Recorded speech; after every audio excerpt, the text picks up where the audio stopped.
Buenos días a todos ustedes.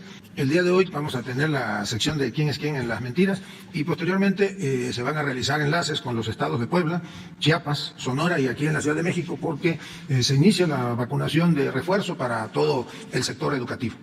Pues tiene la palabra la licenciada Elizabeth García. Buen día a todas y a todos. Nos unimos al deseo de que el presidente se recupere pronto. Fuerza, presidente. Hoy tenemos 3 notas. La primera dice: corrió la noticia falsa de que le aplicaron pintura vinílica al Palacio Postal, edificio histórico de cantera. En medios de comunicación y redes sociales se difundió la noticia falsa de que la fachada del Palacio Postal, ubicado en el centro histórico de la Ciudad de México, habría sido intervenida con pintura vinílica, lo que representaría un daño. El periódico El Universal e Infobae dieron por cierta esta información e incluso hicieron eco de algunos comentarios que se originaron en redes sociales, afirmando que se había causado daño al edificio histórico. Esta información es falsa. Tanto el Instituto Nacional de Antropología e Historia como la Oficina de Correos de México aclararon que se trata de trabajos de conservación y protección bajo la técnica engobe de sacrificio, que es una suspensión de arcilla de consistencia líquida fina, la cual pigmenta los materiales, como la cantera, del exterior del Palacio Postal, y su función es protegerlo contra las influencias externas. Correos de México, por su parte, hizo una cápsula para explicar en qué consiste esta técnica, aplicada en la fachada del Palacio Postal, para restaurarla y protegerla de los grafitis que dañan los edificios y monumentos históricos. Aquí en la pantalla podemos ver cómo pintan con mentiras los muros de la desinformación. En primer lugar, tenemos al usuario Petit Prince, que dice: exactamente como uno se imaginaría a la persona que le dio en la madre al Palacio Postal, un emisario perfecto de este régimen naco. En segundo lugar, tenemos otros 3 tweets que nos llaman la atención por lo agresivo de los señalamientos. Dice: sobre la centenaria cantera del Palacio Postal de la Ciudad de México, están pintando con pintura vinílica. Es decir, directo sobre la piedra. Esto no es una práctica de restauración o mantenimiento adecuada para ningún edificio histórico, ¿o sí? Y cita al INAH y a la jefa de gobierno, Claudia Sheinbaum. Este es un tuit del usuario Juan Pablo Álvarez. Por su parte, Oscar Romero, otro usuario de la red, dice: cuando de plano son muy ignorantes, por no decirles, y la palabra esta que está en mayúsculas, pintaron el Palacio Postal con pintura vinílica, uno de los edificios más emblemáticos del país. La cantera no se pinta. Partido Morena, ya bájenle 100 rayitas a sus estupideces. Y también cita a la jefa de gobierno y al INAH. Y por último, el monero Alarcón dice: destruyendo la cantera del Palacio Postal de la Ciudad de México, la 4T en todo su esplendor. Ya dijimos, es falso, y están los desmentidos oficiales del INAH y de Correos de México. La siguiente, por favor. Para alimentar el fantasma del desastre, inflan notas sobre la inflación. El pasado 6 de enero, el periódico El Universal publica una nota con el título: inflación todavía no alcanza su pico, Banjico, donde informa de una reunión de miembros del gobierno del Banco de México con funcionarios de la Secretaría de Hacienda.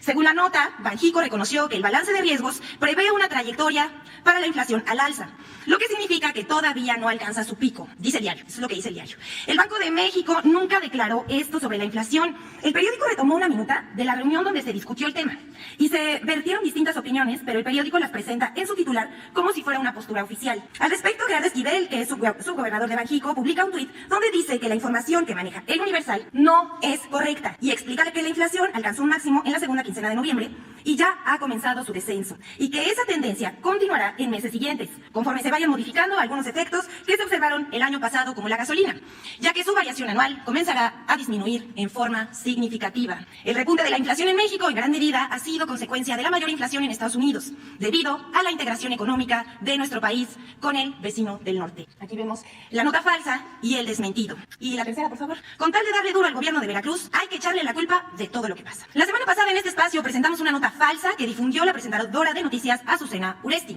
sobre la desaparición de 2 jóvenes en Michoacán, adjudicada a la Guardia Nacional, hecho que fue desmentido tras una investigación interna. La Corporación Federal aseguró un vehículo que llevaba en su interior armas y chalecos tácticos. Se comprobó que los elementos de la Guardia Nacional no realizaron ninguna detención. A pesar del desmentido, la comunicadora mantuvo su denuncia de la desaparición de los 2 jóvenes por la Guardia Nacional. Queremos aclarar que hasta el momento no existe una denuncia formal de los hechos que señaló la conductora.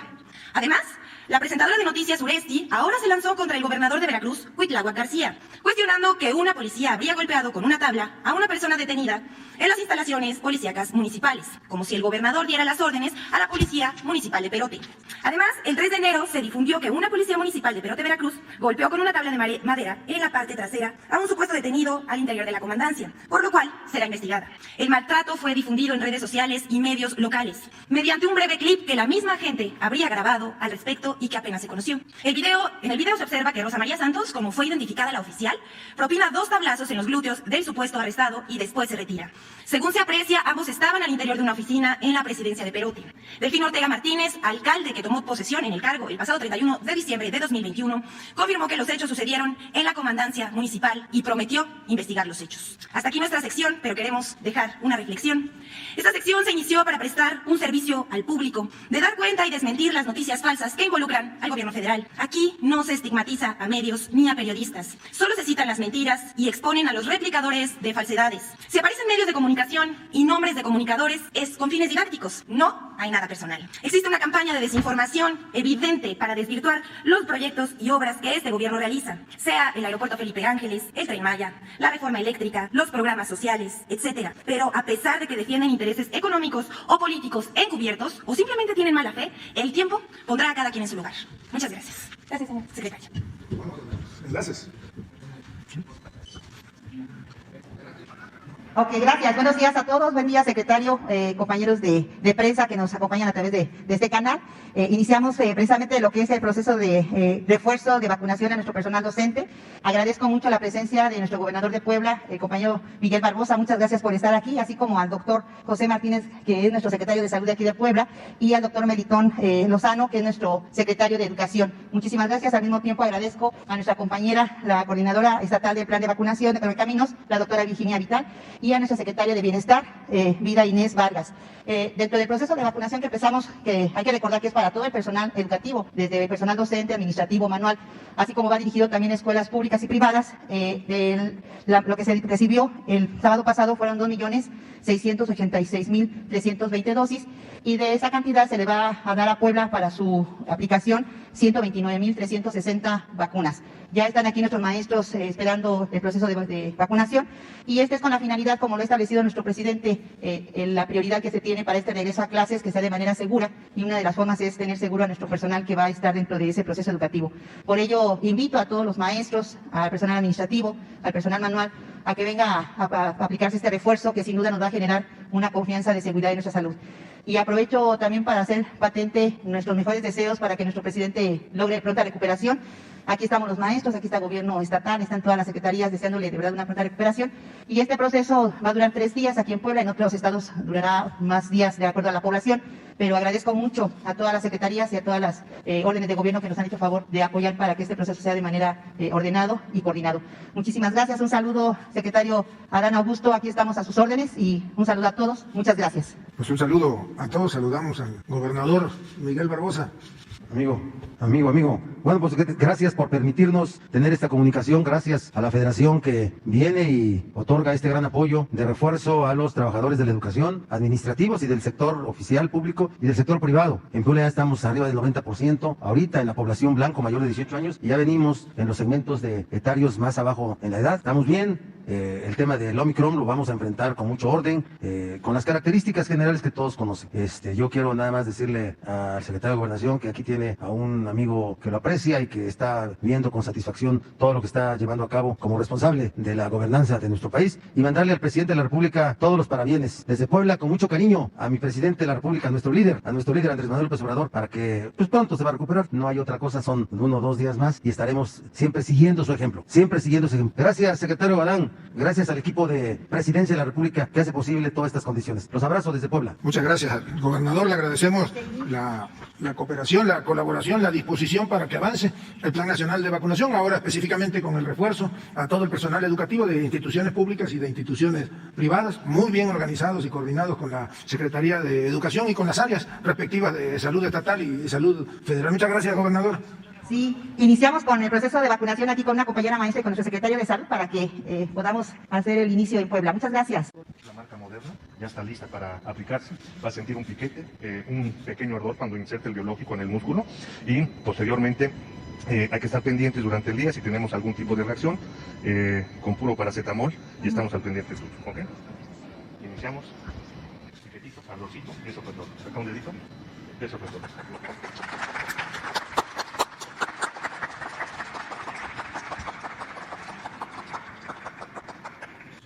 No, Ciudad de México.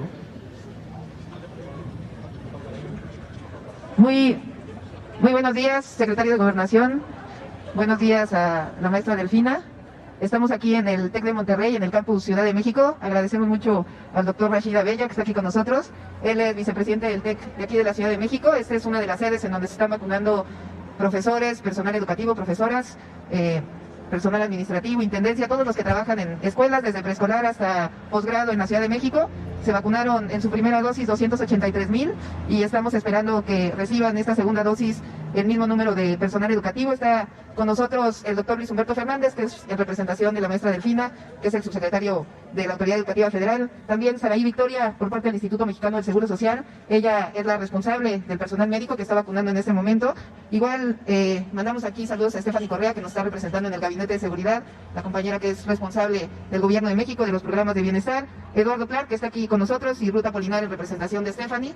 Y estamos aquí en el TEC. El día de hoy iniciamos la vacunación en esta sede y vamos a continuar la vacunación. El día de mañana ya son 6 sedes, 283,000 personas del personal educativo, y agradecemos mucho al presidente por el apoyo en la vacunación. Estamos ya en la Ciudad de México, se han vacunado ya todos los adultos con su tercera dosis de 60 y más, y así vamos a continuar. Es la mejor manera de protegernos frente a la pandemia. Y tenemos aquí, si nos acompañan, para que vean cómo se están vacunando. En este caso, aquí está. ¿Cómo te llamas? Soy Oscar López. ¿En dónde das clases? Trabajo en la división de preparatoria en el TEC de Monterrey, Campus Ciudad de México. ¿Ya te aplicaron la vacuna? Estoy saliendo ahorita de mi dosis de aplicación. ¿Y qué tal? ¿Cómo te sientes? La verdad, con mucha esperanza, con mucha ilusión y por agradeciendo todo el esfuerzo que están haciendo para que los docentes, colaboradores, estemos vacunados y protegidos. Muchas gracias. Gracias. Gracias. Pues muchas gracias a todos aquí desde la Ciudad de México. Le enviamos un saludo al señor presidente, mucha fuerza, y va a salir muy pronto adelante, lo sabemos. Y muchas gracias, secretario de Gobernación. Muy buenos días a todos, buenos días a la jefa de gobierno, muchas gracias al vicepresidente del TEC de Monterrey, Campus Ciudad de México, por trabajar de manera coordinada en la aplicación del Plan Nacional de Vacunación, por facilitar las instalaciones para que diera inicio la aplicación de la dosis de refuerzo para todo el personal educativo, tanto del sector público como del sector privado. Ciudad de México ha sido un ejemplo de aplicación o de cumplir al pie de la letra con el Plan Nacional de Vacunación. Es una de las entidades, si no es la que mayor porcentaje de vacunación tiene. Y ahora, bueno, pues el reto es en estos 3 días terminar de aplicar la vacuna refuerzo a más de 200,000 profesores. Reconocemos y agradecemos la disposición de la jefa de gobierno, el trabajar de manera estrecha en colaboración con las autoridades de salud federal y desde luego en este caso con las autoridades educativas. Saludo también al subsecretario y a todos los que hacen posible esta jornada de vacunación para el personal educativo. Muchas gracias, jefa de gobierno. Muchísimas gracias, secretario, y aquí pues mucha participación. Agradecemos mucho el apoyo de la ciudadanía en este programa nacional de vacunación. Chiapas. Sonora primero. Chiapas. Desde Chiapas enviamos un abrazo muy cariñoso para la pronta recuperación de nuestro querido presidente. ¡Fuerza, presidente! Desde aquí, desde Chiapas, con mucho cariño de toda la gente que estamos ya preparados para iniciar este refuerzo de la vacunación. Desde Chiapas, el gobierno del estado es un aliado de la implementación de las políticas públicas del gobierno de la República. Y hoy que arrancamos con el refuerzo de la vacunación, agradecemos al presidente de la República por todos los apoyos, los insumos, las vacunas para cuidar la salud de todas y de todos sin ninguna distinción para enfrentar esta pandemia que provoca el COVID-19. Hoy arrancamos en 47 sedes de vacunación en 38 municipios. El llamado es que acudamos todos a proteger nuestra salud y a prevenirnos de esta enfermedad. Agradezco al licenciado Adán Augusto López Hernández, un abrazo muy cariñoso desde Chiapas, a la maestra Delfina Gómez Álvarez, secretaria de Educación Pública, y estamos aquí presentes el doctor Luciano Concheiro Borges, subsecretario de Educación Superior, el doctor Enrique Leobardo Ureña Bogarín, que es el titular del IMSS en Chiapas, la maestra Rosaide Domínguez Ochoa, secretaria de Educación en el Estado, y el doctor José Manuel Cruz Castellanos, secretario de Salud. Un abrazo muy cariñoso desde Chiapas para toda la República Mexicana. Pues un saludo hasta Chiapas, nuestro agradecimiento al gobernador Rutilio Escandón por el trabajo coordinado con las autoridades federales, en este caso con la Secretaría de Educación, que representa el subsecretario Luciano Concheiro, el Instituto Mexicano del Seguro Social, hoy representado por el doctor Enrique Ureña, que es el encargado de coordinar el Plan Nacional de Vacunación en Chiapas y trabajar de manera muy estrecha con el gobierno del Estado, con la Secretaría de Educación, con el doctor José Manuel Cruz Castellanos, secretario de Salud en el Estado, y las autoridades estatales y federales que participan en esta jornada de vacunación correspondiente al refuerzo para todo el personal educativo público y privado del Estado de Chiapas. Muchas gracias a todos, un saludo al gobernador y nuestro agradecimiento, saludos a todos. Sonora. Licenciado Adán López Hernández, secretario de Gobernación. Estamos aquí en Sonora, se encuentra el señor gobernador del estado, el doctor Alfonso Durazo, el secretario de Educación y Cultura, el doctor Aarón Grajeda Bustamante, la delegada del IMSS, nuestra correcaminos, ha sido fundamental en este paso la doctora María de Lourdes Díaz Espinosa, por supuesto, al ser un elemento educativo, la rectora de la Universidad de Sonora, la doctora Rita Plancarte, y están con nosotros también los secretarios generales de la sección 54 y 28 del CENTE. ¿Por qué? Bueno, porque en Sonora estamos en clases presenciales. Quisiera decirles que 180,000 kilómetros cuadrados que tiene el estado de Sonora va a ser el territorio para las 18 sedes que ya están listas: Nogales, Agua Prieta, Moctezuma, Navojoa, Zaguaripa, San Luis, Río Colorado. Todo el personal educativo del estado de Sonora está ya listo para recibir las 65,520 dosis que llegaron del biológico de Moderna. Es una instrucción de la señora secretaria, de la maestra Delfina Gómez, que estemos en cada uno de los estados de la República acompañando este importante esfuerzo de todo el personal educativo y de salud de los estados. Por favor, correcaminos. Gracias a todos. Sonora quiere agradecer al señor presidente por esas 65,000 dosis de Moderna que llegar para el personal y queremos aplicarlo al 100%. Buenos días a todas, a todos. Primeramente, un saludo para nuestro presidente de la República desde su Sonora querida, con el deseo de una pronta recuperación y particularmente de que le sea leve. El día de hoy, fíjense ustedes, se cumple precisamente un año del inicio de este programa de vacunación, que ha sido sin duda la intervención comunitaria más importante que nos ha permitido mantener, prevenir y controlar los efectos más graves de esta pandemia, particularmente reducir el número de hospitalizaciones y, por supuesto, evitar las lamentables muertes que se han dado en el contexto de la pandemia. El día de hoy iniciamos una etapa más de este programa de vacunación que ha impulsado el presidente de la República, que le agradecemos enormemente porque está fuera de las posibilidades de un gobierno del Estado impulsar un programa de esta naturaleza, que en el caso de Sonora nos permite ya decir, informar que tenemos vacunado a informar 5% de la población.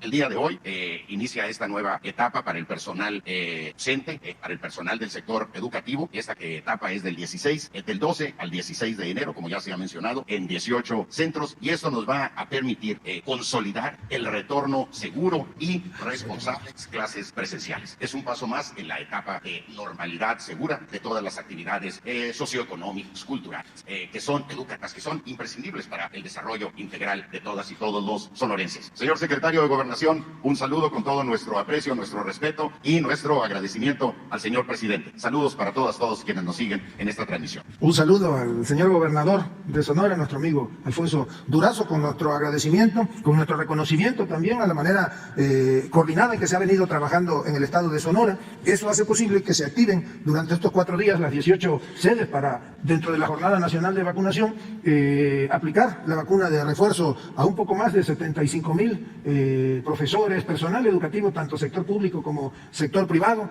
Y Sonora pues es un ejemplo de trabajo coordinado. Muchas gracias a todas las instancias federales, estatales que acompañan este esfuerzo, a las brigadas Correcaminos, al Instituto Mexicano del Seguro Social, a la Secretaría de Educación. Y este trabajo coordinado es el que ha hecho posible que México sea uno de los países donde se ha aplicado el mayor porcentaje de vacunas en el mundo. Ha sido un esfuerzo enorme del gobierno federal que encabeza el presidente el que dispongamos o se haya dispuesto ya en total de un poco más de 200 millones de dosis. Y agradecerle al gobernador a Sonora y decirles que cuentan con el apoyo del gobierno federal. Muchas gracias, gobernador Durazo. Ya no se pudo con Guanajuato, tuvimos problemas ahí en la conexión. Pues adelante. Señor secretario, buen día. Carlos Guzmán, no le voy a parar, están las cámaras cerradas. Carlos Guzmán de Ava Noticias. Por principio de cuentas, ¿se nos puede informar de la salud del señor presidente de la República? ¿Cómo pasó la noche? ¿Qué reporte le dieron? Es el hombre más importante de este país y este asunto de seguridad nacional. Muchas gracias por su preocupación. Pues el señor presidente está estable, continúa su recuperación. Hasta ahora, pues el estado de su salud es óptimo, nada más pasando pues esta etapa del contagio. ¿Se podrá dar lo que decía el secretario Alcocer ayer a pregunta de Hans Salazar, de que el lunes o martes podría estar de regreso el presidente López Obrador? Bueno, yo espero que el presidente se recupere totalmente y el lunes o antes pudiera estar ya presencialmente en las oficinas. Tampoco pues vamos a acelerar un proceso de salud que es normal, y él continúa al pendiente de todo y pues conduciendo al país. Un segundo tema que quisiera consultarle es el tema de las reuniones que tiene usted con el agente de Ricardo Monreal, con el tema del Río Virgen. Usted ha estado, según dice el senador Monreal, en reuniones con él. ¿Qué es lo que se está buscando acordar? ¿Bajo qué lógica podría destrabarse este conflicto que ya se torna político más que de justicia, señor secretario? Bueno, nosotros respetamos todas las opiniones al respecto, pero también señalar que somos respetuosos de las instancias judiciales, y en este caso pues es el Poder Judicial o las instancias judiciales del Estado de Veracruz, y somos pues respetuosos de la autonomía de los estados y de las autonomías de los poderes estatales. Sí he tenido contacto específicamente con el senador Monreal. La última ocasión que platicamos fue en los últimos días de diciembre, si mal no recuerdo el 23 de diciembre de este año. Intercambiamos puntos de vista y le reiteramos que somos respetuosos de los procesos que se llevan en las instancias judiciales de los estados. ¿Ya no ha habido más reuniones con ellos? No nos hemos encontrado. Seguramente pues hemos de platicar en los próximos días. Y finalmente, sí me gustaría preguntarle del tema legislativo. Usted está a cargo ahorita de la política interna del país. Hay una diputada de Morena, del Partido del Trabajo, aprovechando que está aquí la señorita Vilchis, que ha mencionado, incluso en una propuesta que se presentó a la permanente, si mal recuerdo, el viernes pasado, que fue muy breve la sesión allá en San Lázaro, en la cual propone el que se le pueda sancionar a los medios de comunicación que sean, se le llaman en el argot periodístico, ventilados en la sección de la licenciada Vilchis. ¿Cuál sería su posición al respecto, señor secretario? Muchísimas gracias. Bueno, primero que somos respetuosos, ¿verdad?, del derecho que tienen los legisladores de cualquier filiación partidista de presentar iniciativas de ley. Es parte de su obligación constitucional. Seguramente pues analizarán en la permanente o en las comisiones y posteriormente en el pleno pues discutirán y debatirán la iniciativa. Nosotros reiteramos que el gobierno federal, en la instrucción y la convicción del señor presidente, pues somos respetuosos de la libre expresión de las ideas, del trabajo que los profesionales de los medios de comunicación realizan, aunque no compartamos en algunos o en muchos casos las opiniones. Somos respetuosos del derecho de cada quien a ejercer su profesión, en este caso el periodismo. ¿Perdón? Bueno, yo no tengo a detalle la información clínica, pues habríamos de suponer que pudiese ser la Omicron, pero no tenemos nosotros la información precisa. Buenos días, señor secretario. Felipe Fierro de tiempo.com.mx y Fuente Libre MX. Ya se anunció que Citigroup va a vender su parte, su mercado en México, que incluye licencias, marcas, operaciones sucursales, tarjetas, negocios de nómina, cartera, crédito familiar, empresarial, etcétera. La pregunta es si ya hay orden a las autoridades correspondientes para que investiguen este proceso.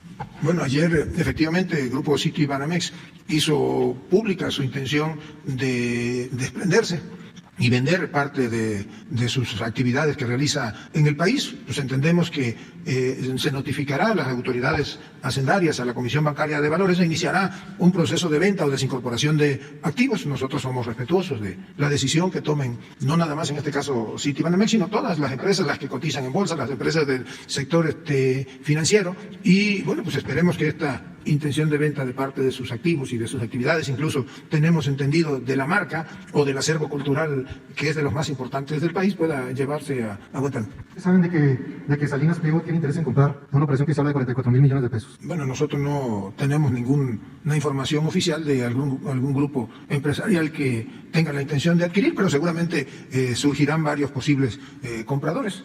Citibanamex es la tercera institución bancaria en el país. En alguna época llegó a ser la primera, ahora ocupa el tercer lugar. Es una entidad bancaria que para el grupo internacional pues representa ganancias de un poco más de 1.500 millones de dólares al año por su operación en el país. Tiene 9.000 y tantas sucursales, y seguramente pues serán varios los grupos empresariales interesados en presentar una oferta de compra. ¿Al gobierno no le interesa? No, el gobierno en este momento pues está enfocado los esfuerzos presupuestales a la inversión pública en la construcción, el desarrollo de los grandes proyectos nacionales como la refinería Dos Bocas, el Tren Maya, el proyecto del tren Istmico, el aeropuerto Felipe Ángeles, que nada más con el detonar la obra pública pues ha sido palancas de desarrollo regional en esta etapa de construcción, y conforme vaya abriéndose a la operación estas obras pues ayudarán seguramente a la economía. Considerando que es una concesión del Estado. ¿Perdón? Considerando que es una concesión del Estado y además es un banco muy importante. Y la experiencia de la última venta, la compra que hizo Citi, donde se dejaron de pagar 11.000 millones de pesos de impuestos, pondrán especial atención en este caso, porque estamos hablando de una operación muy importante. Nosotros confiamos en que si se generan impuestos por la venta de estos activos, se generan en el país y se paguen, pero pues las autoridades hacendarias, en este caso el sistema de administración tributaria, pues tienen la obligación de estar al pendiente de las operaciones mercantiles que se hacen en el país, y si causa impuestos, pues seguramente serán pagados aquí. ¿Es posible que no cause impuestos? No sabemos, no desconocemos. Si causa impuestos. No sabemos en este momento, probablemente alguna parte de la operación no cause impuestos, no sabemos, hasta que no tengamos el reporte de en qué términos se realiza la enajenación de activos, y nada más es activos en bolsa, si es activo de inmuebles, ahí se tendrá que revisar qué impuesto causa. Sí, en otro tema, señor secretario, Banxico anunció que en el 21 el país vivió pues una fuga de capital extranjero por 257.601 millones de pesos derivados de instrumentos de deuda del gobierno mexicano. Suman ya 514.839 millones que salieron en 2 años y que va directamente o pega directamente a la deuda mexicana. En términos porcentuales, pues es la mayor fuga de capitales en los últimos 2 años, con un 11.97 en el 20 y un 13.62 en el 21. La pregunta es, ¿cuál es su explicación al respecto? Bueno, yo reitero que en las finanzas nacionales hay estabilidad en las finanzas nacionales, que si bien hubo un repunte inflacionario hacia fin de año, hacia noviembre, como ya se señaló, pues se ha venido recuperando, o se le ha ido ganando, ha venido disminuyendo la inflación en el país, sobre todo inició en los primeros días de diciembre ya una baja. Esperamos que, desde luego, que esta inflación, que es por factores sobre todo externos, pues tienda a estabilizarse y somos de los pocos países en el mundo que nos preciamos de que el año pasado tuvieron crecimiento económico y seguramente este año se continuará recuperando el crecimiento económico, se continuará con la estabilidad financiera, el peso. ¿Perdón? Esto presiona el peso y seguramente va a traer repercusiones, ¿no? Bueno, lo presiona y no lo presiona. ¿Cómo? Le voy a explicar. Estamos hablando de que hubo una posible salida de capitales. No, se fueron, cambiaron ahí. Por eso, supongamos que hay una salida de capitales. Usted mismo señaló que era un poco el retiro de los capitales extranjeros relacionados con la inversión en deuda externa del país. Recordemos que este gobierno no ha incrementado la deuda externa, pues debe de ser el retiro de las ganancias de todos esos fondos que mantienen inversión en el mercado de deuda nacional. Pero repito, pues las finanzas del país están estables, hay recuperación económica, el peso se mantiene estable.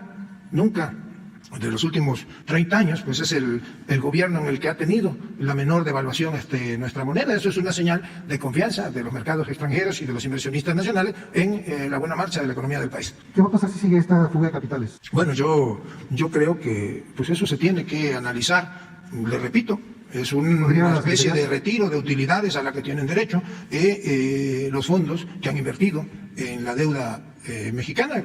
No es una inversión que hayan hecho ahora. El país heredó una deuda que han venido contratando las administraciones anteriores y esta administración no ha contratado más deuda pública y se ha ocupado de ir incluso ya realizando pagos anticipados de la deuda y seguramente se mantendrá esta política. ¿Podría la Secretaría de Hacienda emitir un comunicado sobre este asunto? Seguramente, las perspectivas, seguramente el secretario de Hacienda o emitirá alguna opinión al respecto. Gracias, señor secretario. Ahí atrás. Gracias. Buenos días, secretario. Celsin Juárez, de Ciline MX.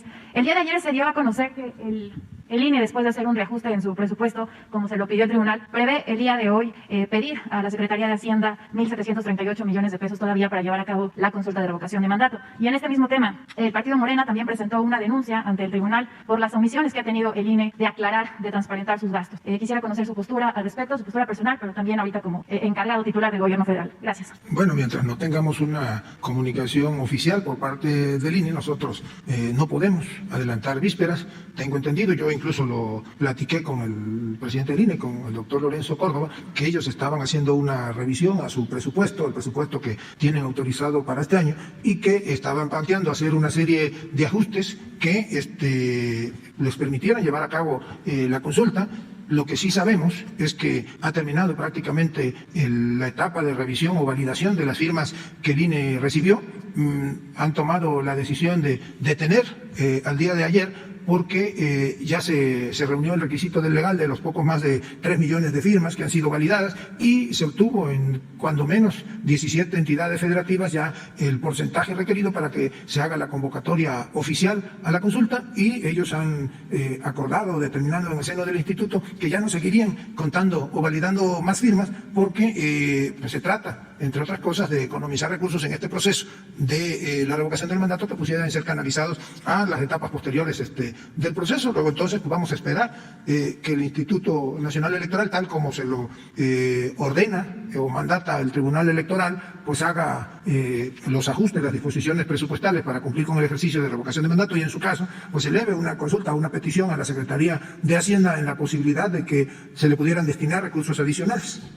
Y en su postura sobre esta demanda que presenta el partido Morena al tribunal para que el INE pueda transparentar sus gastos, ¿usted está de acuerdo? ¿Cuál es su opinión, su postura al respecto? No. Ahí, en estas denuncias que presenta ante el tribunal, está de hecho el titular del INE, el consejero presidente Lorenzo Córdoba. Salud. Bueno, no conozco la demanda que presentó Partido Morena en contra del Instituto Nacional Electoral, pero en todo caso, pues todas las instituciones, todas las dependencias que manejan recursos públicos y cuya operación depende de recursos públicos, pues estamos obligados a transparentar los gastos, transparentar el ejercicio de los presupuestos. El INE no puede ser la excepción. Nosotros lo que sí hemos venido haciendo reiteradamente al Instituto Nacional Electoral y a otras instituciones, pues es no nada más que se transparente, sino que se ajuste incluso el gasto público, que terminemos con los gastos superfluos, que revisemos si no se están, por ejemplo, arrendando flotillas de vehículos que a veces ni se utilizan, que pues hay una política pública aceptada mayoritariamente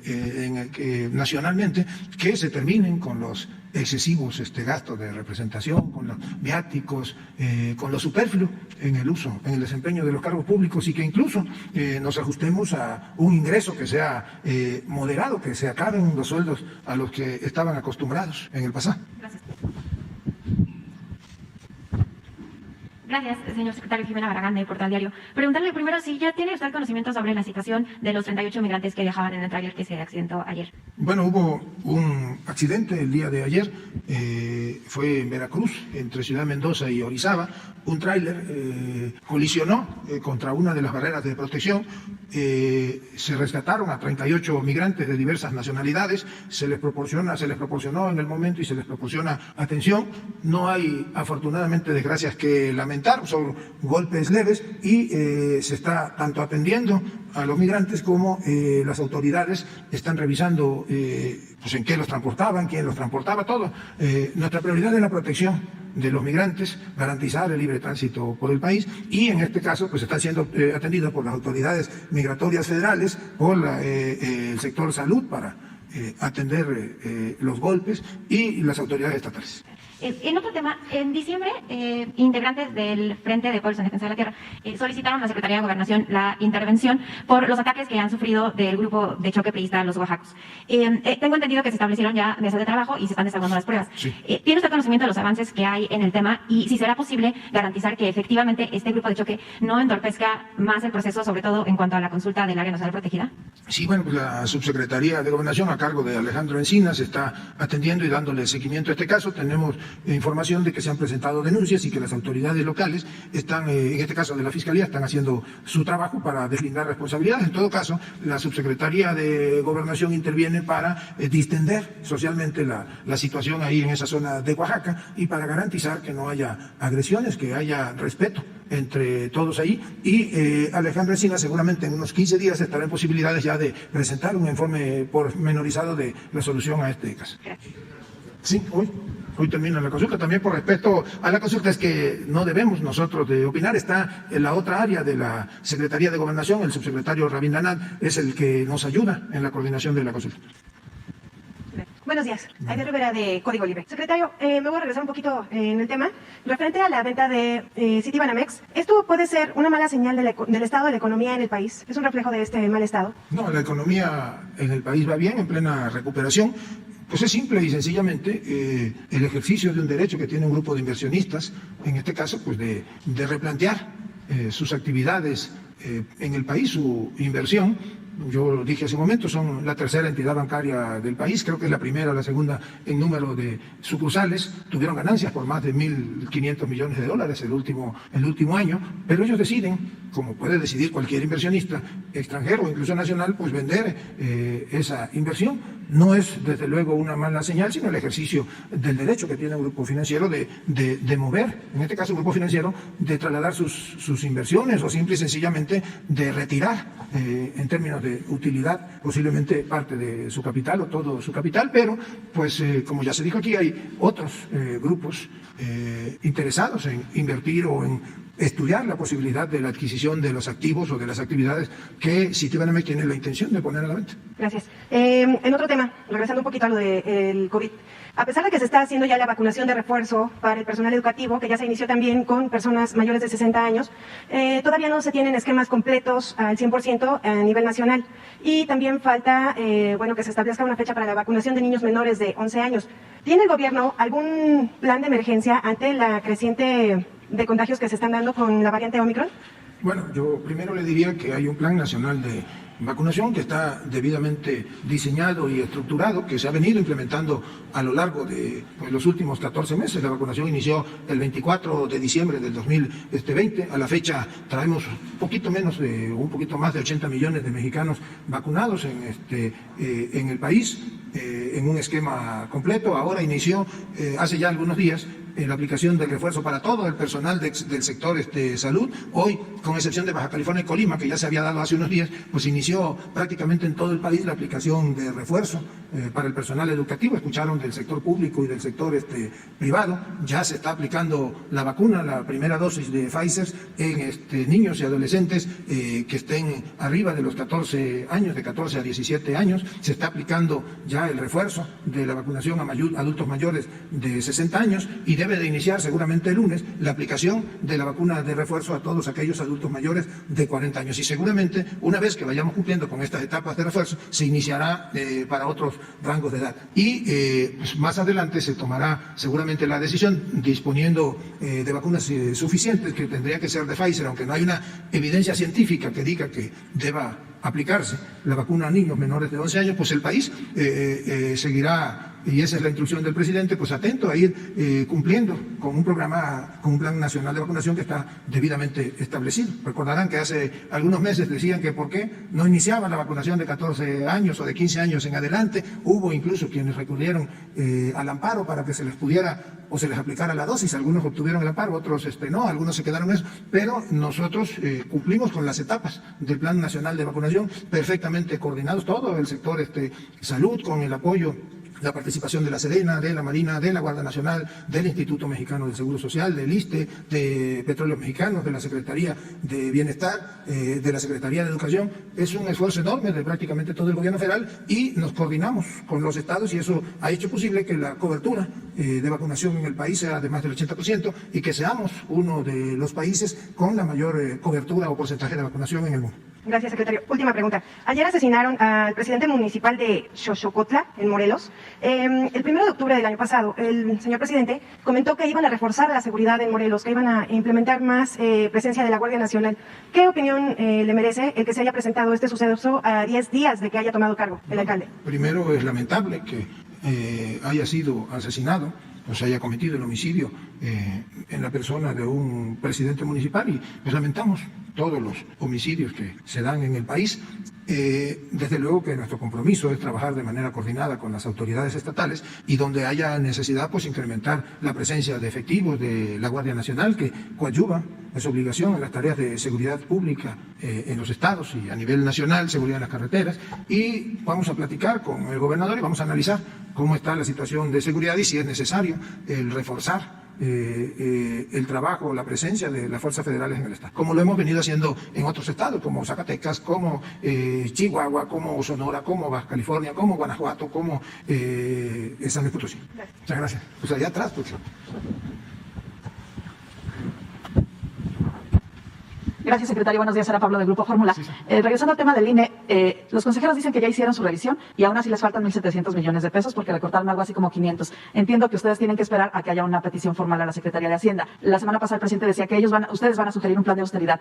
Mi pregunta es, ¿van a revisar esto que le solicite el INE o aún así ustedes van a presentar primero el plan de austeridad? ¿Van a insistir en que haya mayores recortes? ¿Cuál sería el procedimiento? Bueno, yo no descarto que nosotros le hagamos público una propuesta de un plan de austeridad, pero no está disasociado con la obligación que tiene el INE en términos legales de solicitar la ampliación de recursos o recursos adicionales, como también pues la Secretaría de Hacienda en su momento, si es que nos llega un requerimiento formal del Instituto Nacional Electoral, tendrá que, dice la resolución del tribunal, tendrá que razonar y sustentar su opinión al respecto. Pero yo aconsejaría que esperemos a que haya una propuesta o una comunicación oficial, pero eso no coarta el derecho que tenemos nosotros de hacer un análisis y presentar un plan de austeridad. ¿Iniciarán primero con esa negociación, digamos, o con esa propuesta a línea, aunque no sea obligatoria, antes de dar una respuesta de Hacienda? No, nosotros vamos a hacer una propuesta que será pública, desde luego será al Instituto Nacional Electoral, pero pues va a ser una propuesta pública para que más allá del instituto, pues los ciudadanos estén enterados de en qué se gasta el recurso de todos, porque el INE opera con recursos públicos que se obtienen pues de los ingresos tributarios, del impuesto que todos pagamos, y los ciudadanos pues tenemos derecho de saber en qué se gasta el recurso público y en todo caso pues de sugerir al INE o a las autoridades medidas de austeridad. Gracias. Y preguntarle también, secretario, ayer se dieron a conocer algunos cambios en el gabinete, usted dio posesión de estos cargos, entiendo está en comunicación con el presidente López Obrador. ¿Cuál fue la lógica de estos movimientos? Si es, por ejemplo, el fortalecimiento de la supervisión en lo que tiene que ver con el Tren Maya, colocando pues a este secretario ahora en Fonatur, Javier May, cercano al presidente López Obrador, que le comentó el presidente, y también saber si el presidente a lo largo del día de ayer tuvo también reuniones de qué carácter, si presenciales o virtuales, porque vimos a varios funcionarios por aquí por Palacio. Bueno, desde luego que ayer se dieron algunos cambios en el gobierno federal. El primero de ellos, que es el que comenta, es el nombramiento de Javier May, que ocupaba la Secretaría de Bienestar, ahora será el director general de Fonatur, con lo que ello implica que es pues coordinar los trabajos para que uno de los grandes proyectos nacionales, como lo es el Tren Maya, pueda continuar con su proceso de planeación, de construcción y desde luego de operación en todos los estados del sureste del país, en Tabasco, Chiapas, Campeche, Yucatán y Quintana Roo, pueda iniciar sus operaciones en tiempo y forma. Pues Javier es un político experimentado, es un compañero honesto, un servidor público eficiente que ha venido colaborando pues desde muy joven con este movimiento, es un activo de este movimiento y es una gente que ha dado resultados, y ahora pues el presidente nos pide a todos que hagamos un esfuerzo para que los grandes proyectos nacionales puedan llegar a buen término. Lo mismo sucede, por ejemplo, en la refinería o en el Tren Istmo. El aeropuerto Felipe Ángeles ya está la próxima, ahora en marzo, la inauguración y la puesta en operación, y estamos varias dependencias coadyuvando con Fonatur. Lo haremos seguramente con Javier. Está SEDATU, está Medio Ambiente, está el INE, está Secretaría de Gobernación, está Conagua, está la SCT, está la Defensa y la Marina, pues fortaleciendo los trabajos del Tren Maya, y en esa lógica pues Javier se encargará de coordinar los esfuerzos de todo el gobierno federal y mantener la interlocución con los inversionistas privados, de las constructoras, y desde luego en atender todo el asunto social que una inversión pública de esta magnitud pues conlleva en las regiones en las cuales se está construyendo el proyecto del Tren Maya. Y pues los demás movimientos obedecen a una lógica de fortalecer el trabajo de equipo. Ariana Montiel, que se hace cargo de la Secretaría de Bienestar, pues es una compañera que venía desempeñándose en la subsecretaría y ahora tendrá a su cargo la titularidad, será la encargada de coordinar y de fortalecer los trabajos de todo lo que implican los programas sociales.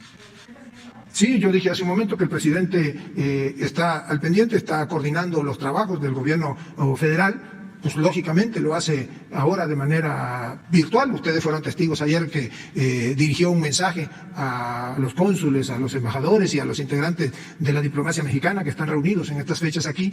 Originalmente pues la idea es que hubiese una reunión con ellos, física, no pudo darse, pero sí virtualmente se comunicó y dio su mensaje, y de esa manera ha sostenido reuniones con varios titulares de dependencias y con gran parte del gobierno federal, y muy al pendiente y muy coordinando todas las acciones de gobierno.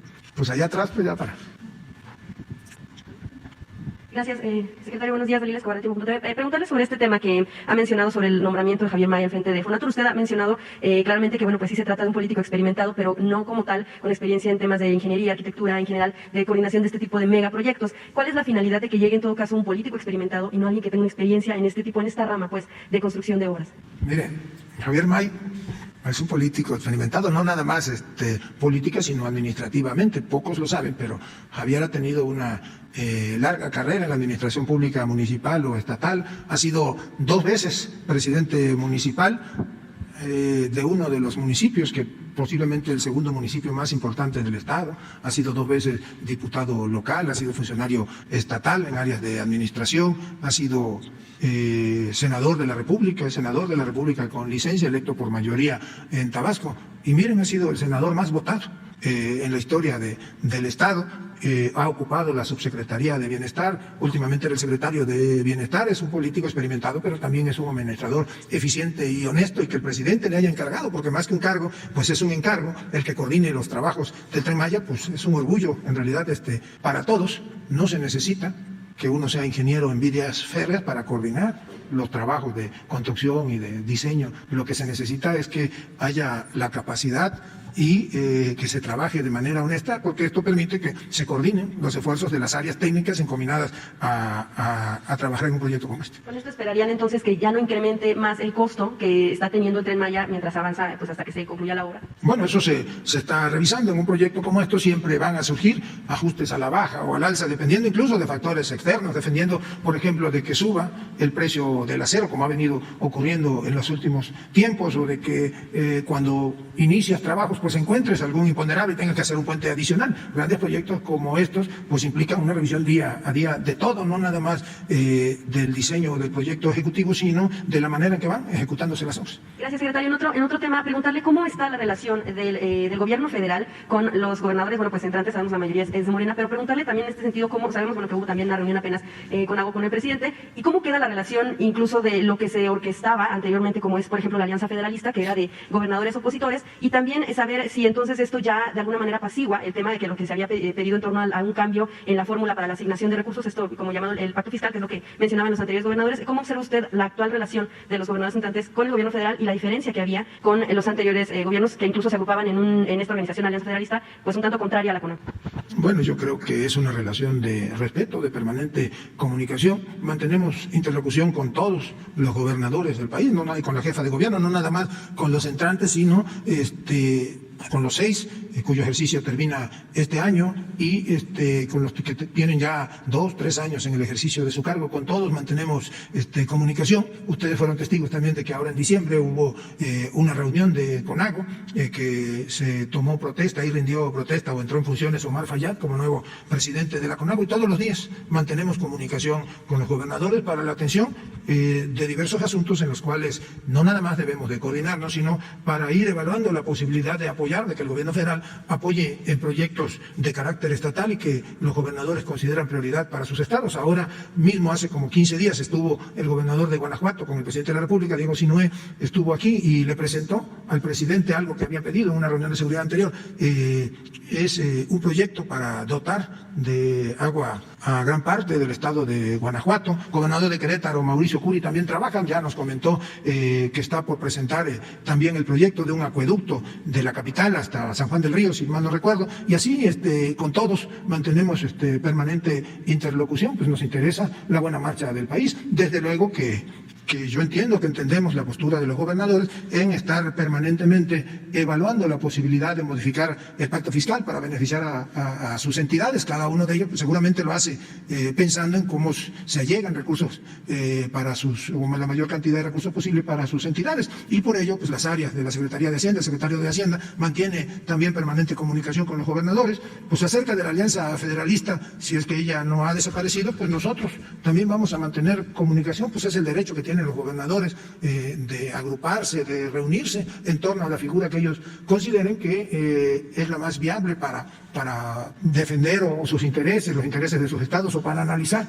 la buena marcha, y tienen todo nuestro respeto, y mantendremos siempre la comunicación con ellos. ¿Sí ve viable entonces el tema del pacto fiscal, de que haya un cambio en la fórmula de asignación? ¿Usted lo ve viable? Bueno, ese tema ha estado sobre la mesa. En la penúltima reunión de CONAGO que se dio en San Luis Potosí, algunos gobernadores lo plantearon, se abrió una mesa de trabajo con la Secretaría de Hacienda, y bueno, pues es un asunto que se revisa continuamente, pero de parte del gobierno federal, y eso sí lo dejamos en claro, pues las participaciones convenidas se reciben en tiempo y forma. Pues ya ahí la última, porque hay que ir al DIF, ¿no?